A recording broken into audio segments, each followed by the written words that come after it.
ETF index mutual funds నేర్చుకుని stock మార్కెట్లో రాణించాలనుకుంటున్నారా? వెంటనే ఈ నెంబర్కి కాల్ చేయండి.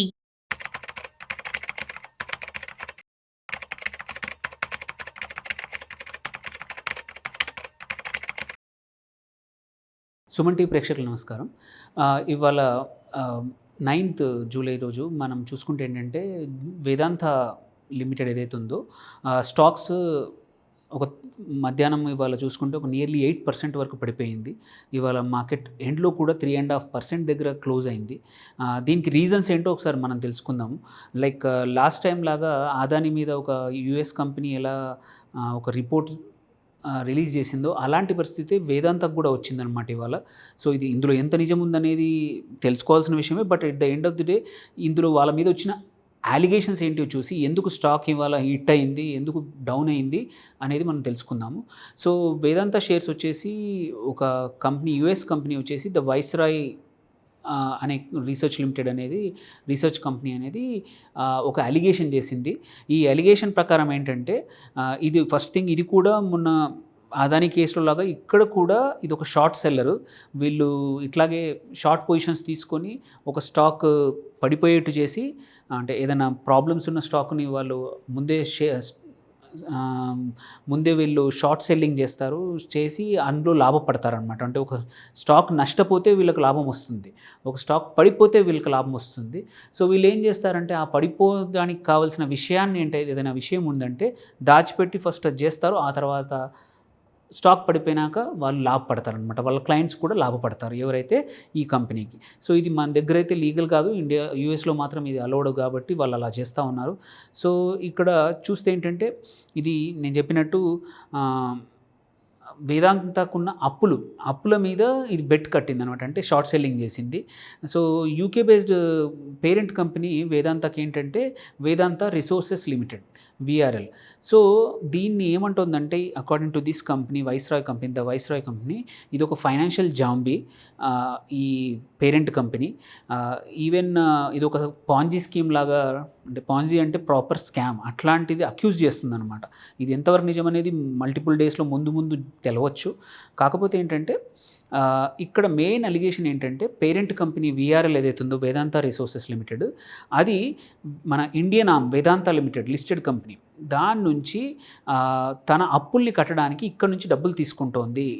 దానివల్ల ఇండియన్ ఇన్వెస్టర్స్ ఎవరైతే ఉన్నారో వేదాంత లిమిటెడ్ కంపెనీలో ఎవరికైతే స్టాక్స్ ఉన్నాయో, షేర్లు ఉన్నాయో, వాళ్ళని నష్టం చేస్తూ ఉన్నారు, వాళ్ళకి రిస్క్ పెంచుతున్నారు. ఎందుకంటే అటు విఆర్ఎల్లో చేసిన అప్పులు ఇక్కడ వేదాంత లిమిటెడ్ నుంచి డబ్బులు తీసుకొని కడుతున్నారు అనేది మెయిన్ అలిగేషన్ అనమాట. సో దీంట్లో అలిగేషన్కి ఏంటంటే 3 కారణాలు చూపించారు, అంటే 3 రెడ్ ఫ్లాగ్స్ చూపించారు. ఏంటంటే విఆర్ఎల్ వేదాంత రిసోర్స్ లిమిటెడ్ వచ్చేసి మ్యాసివ్ అప్పులు ఉన్నాయి. Nearly $5 billion, $4.9 billion as on March 2025. So దగ్గర 40,000 కోట్లు అప్పు ఉంది విఆర్ఎల్లో. అండ్ ఆల్సో వీళ్ళు ఇంకొక అక్యూజేషన్ ఏంటంటే వాళ్ళకున్న యాసెట్స్ వేదాంత లిమిటెడ్ కానీ విఆర్ఎల్ కానీ ఉన్న వాటికన్నా ఎక్కువగా ఇన్ఫ్లేటెడ్ ప్రైజెస్ వాల్యూ చూపిస్తున్నారు అనేది సెకండ్ అలిగేషన్. థర్డ్ వచ్చేసి ఆపరేషనల్ కాస్ట్, అంటే ఏదైతే కంపెనీలో పిఎన్ఎల్లో మన బ్యాలెన్స్ షీట్లో కానీ పిఎన్ఎల్లో ఎస్పెషల్లీ ఆపరేటింగ్ కాస్ట్ ఏదైతే ఉందో దాన్ని క్యాపిటలైజ్ చేస్తున్నారు, దీనివల్ల ప్రాఫిటబిలిటీ అనేది డిస్టార్ట్ చేస్తున్నారు అనేది 3 అలిగేషన్స్ ఈ ద వైస్రాయ్ రీసెర్చ్ కంపెనీ అనేది వేదాంత మీద చేసిన అలిగేషన్స్ ఈ 3. సో మార్కెట్ రియాక్షన్ ఎలా ఉందయ్యా అంటే పక్కా బాగాలేదు. సో మనము షేర్లు ఇవాళ యాక్చువల్లీ ఏంటంటే మధ్యాహ్నము ఇంట్రాడేలో నియర్లీ 8% డౌన్ అయ్యాయి. ఆ తర్వాత బై మార్కెట్ క్లోజ్ అయ్యే వరకు కొంచెం రికవర్ అయ్యి 3.4% డౌన్ అయింది. సో ఈ రిపోర్ట్ విషయం ఇంకా తెలిస్తే మాత్రం రేపు మార్కెట్ ఇంకా నెగిటివ్గా రియాక్ట్ చేసే అవకాశాలు ఉన్నాయి. సో ఆల్రెడీ 440 దగ్గర క్లోజ్ అయింది. సో ఒక ₹15 తగ్గింది. And even as low as 420 కూడా పడిపోయింది. ఇది ఇలాగే ఉంటే మాత్రం మనకేంటంటే రేపు కూడా వేదాంత రెడ్లోకి వెళ్ళొచ్చు ఇంకా కొన్ని రోజులు మొత్తం మీకు తెలిసేంతవరకు. ఇంకొకటి కూడా ఏంటంటే governance concerns are rising. And ఎందుకంటే ఇప్పుడు మన సెబీ వైపు నుంచి చూసుకుంటే ఎలా ఉండొచ్చు, అనుకుంటే ఒకటి గవర్నెన్స్ గురించి చూడొచ్చు, కార్పొరేట్ గవర్నెన్స్, మళ్ళీ ఇంటర్నల్ ఫండ్ ట్రాన్స్ఫర్స్. వీళ్ళు అక్యూజ్ చేస్తున్న ఏదైతే వేదాంత లిమిటెడ్ నుంచి వేదాంత రిసోర్సెస్ లిమిటెడ్ ఏదైతే యూకే కంపెనీ ఉందో పేరెంట్ కంపెనీకి, ఈ ఫండ్ ట్రాన్స్ఫర్స్ మీద సెబీ ఎంక్వైరీ చేయొచ్చు. అట్లాగే ఏంటంటే మనము ఈ కంపెనీలో ఏంటంటే షేర్ ప్లెడ్జింగ్ చూసాం చాలా హై. సో అది మళ్ళీ రిలేటెడ్ పార్టీ ట్రాన్సాక్షన్స్, ఆల్రెడీ కొన్ని కంపెనీలు ఈ సంవత్సరం రిలేటెడ్ పార్టీ ట్రాన్సాక్షన్స్తో బయటపడ్డాయి. అట్లాంటి ఇష్యూ ఇక్కడ కూడా ఉంది అని అక్యుజేషన్ ఇది. సో ఈ వీటికి ఏంటంటే వేదాంత విని ఊరుకోలేదు, అది కూడా ఒక షార్ప్గా ఇవాళ రెస్పాన్స్ ఇచ్చింది. సో ఆ రెస్పాన్స్లో కూడా ఏంటంటే మేము అది చేయలేదు అని చెప్పారు అండ్ రూల్ అవుట్ చేశారు. మేము అన్ని అలిగేషన్స్ని కూడా ఒక బేస్లెస్ మెలీషియస్ అని చెప్పి అనౌన్స్ చేశారు. ఆల్సో ఈ వైస్రాయ్ అనే కంపెనీ ఎప్పుడు కూడా క్లారిఫికేషన్ కోసం వేదాంత దగ్గరికి రాలేదు అని చెప్పారు. సో అంటే యూజువల్లీ ఏంటంటే ఇట్లాంటి రీసెర్చ్ రిపోర్ట్ ఇచ్చినప్పుడు, ఇట్లాంటి నెగిటివ్ ఏమైనా బయటపడ్డప్పుడు రిపోర్ట్ రిలీజ్ చేసే ముందు ఆ కన్సర్న్ పార్టీ దగ్గరికి వెళ్ళి మీరు ఏమైనా క్లారిఫికేషన్ ఉందా అనడం అనేది ఒక రివాజ్ అనమాట. దాన్ని కూడా బ్రేక్ చేసి వాళ్ళు ఎటువంటి రాలేదని చెప్పారు.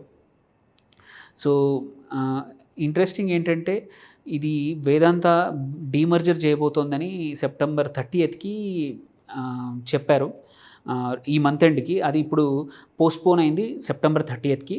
సో ఏంటంటే ఈ టైమింగ్ ఆఫ్ ద రిపోర్ట్ దాన్ని కూడా డీమర్జర్ని ఆపడానిక, అట్లాంటి ఏమైనా ఎఫెక్ట్ చేయడానికి కూడా అని ఒక డౌట్ ఉంది. ఇంకొకటి ఏంటంటే ఈ రిపోర్ట్ ఇవాళ వచ్చింది, దీనికన్నా ముందు నిన్ననే ప్రమోటర్స్ కొంచెం ఆల్రెడీ డెప్ట్ అప్పును క్లియర్ చేశారు.